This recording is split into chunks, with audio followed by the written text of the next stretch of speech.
துர்க்குணம்.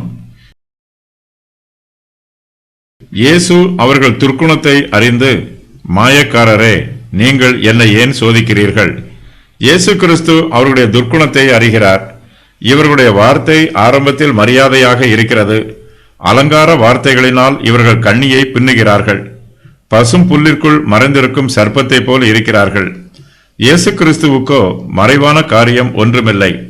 சாத்தான் ஒருவரை சோதிப்பதினால் அவனால் அந்த நபர் மீது வெற்றி கண்டுவிட முடியாது.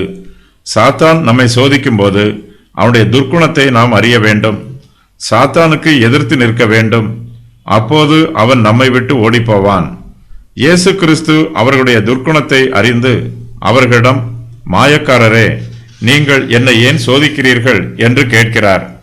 மாயக்காரன் எப்படி இருப்பான், மாயமில்லாதவன் எப்படி இருப்பான் என்பதெல்லாம் இயேசுவுக்கு நன்றாக தெரியும். மாயக்காரன் எப்படிப்பட்ட வேஷம் போட்டாலும் இயேசு கிறிஸ்து அதை கண்டுபிடித்து விடுவார். நமது சாதுரிய வார்த்தைகளினால் இயேசு கிறிஸ்துவை மயக்க முடியாது. மனுஷன் முகத்தை பார்த்தாலும் அவர் நம்முடைய இருதயத்தை பார்க்கிறவர்.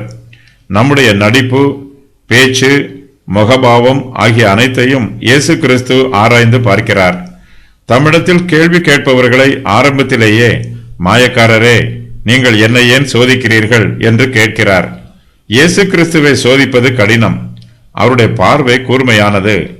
அவர் சுத்த கண்ணர். துன்மார்க்கரின் மாய்மாலத்தை அவர் ஆராய்ந்து பார்க்கிறார்.